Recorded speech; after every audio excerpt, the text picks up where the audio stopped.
is there any worry that Harbaugh's considering moving Joe to left and finding a new right tackle instead of paying Slater? No, it wouldn't make any sense to get to this point in the season and not do that. So I don't really Mm-hmm. worry about it. It would also be like really weird messaging Mm-hmm. because if you're going to be a team and the coach is talking about the offensive line as being a weapon, which it really is, it's a lost focus. It felt like for a few years, and now we're getting back to it. The more that the Eagles are getting better, and you're seeing it, and then you're seeing the struggles on the opposite side with certain teams, or the way that the offensive line was able to work for the Buccaneers that they've been building up. So, like, I don't have any fears for that Rashawn Slater will eventually be there. I think Trey Pipkins was also possibly not there, so it's a couple of those offensive line guys. But like it'll start to get worrisome as far as like continuity because the Chargers are figuring out left guard and center.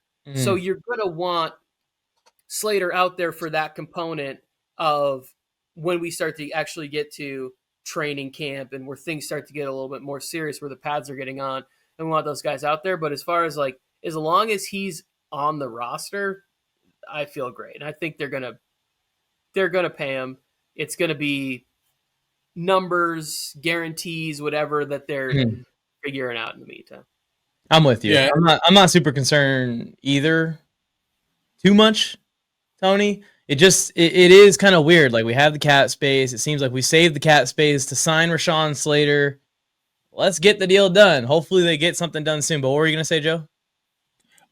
from looking, like you said, looking from the outside in, like I think it would be a dumb move to move Slater. Like the way you're building your team and the way everything you've done this offseason to get the running game going, and just like, hey, let's get this guy, like, let's get our pro tackle out of here. Like, Yeah.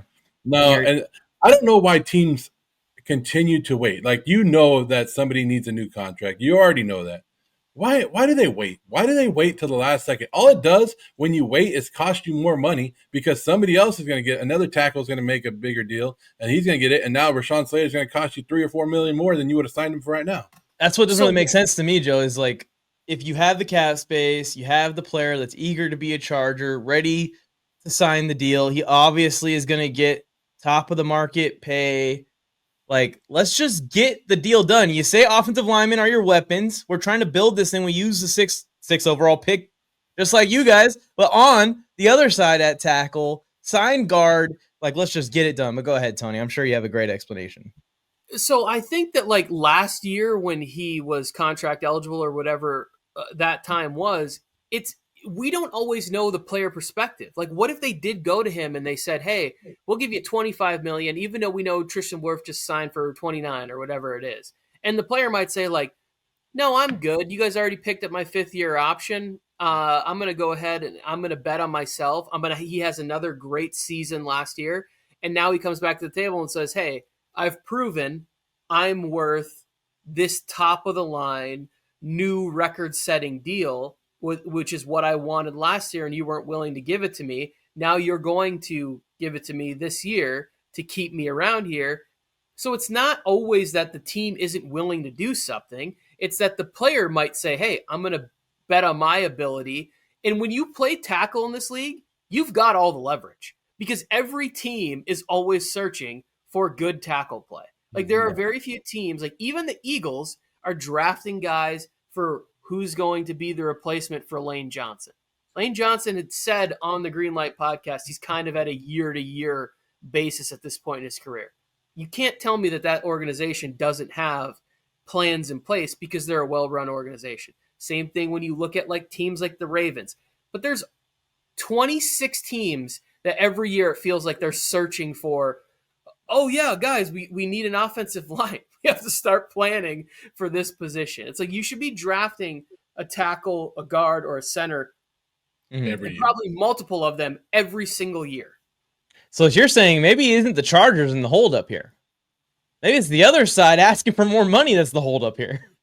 Yeah, I'm just saying, like sometimes you want certain guarantees in the contract and you're figuring things out and injury and bonus and all of these different things. It's like you want to know like what's the actual guaranteed number I'm going to get. And I think that those things take time to iron out.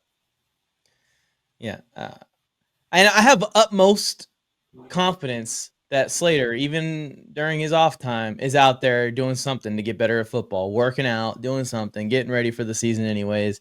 He's a football guy. So He better be, because Max Crosby would eat his lunch. Max Crosby runs away from that guy like the plague. Bill Flames, I went Mike on the mic. With something brand new, one time for your mind. He gave you fair warning.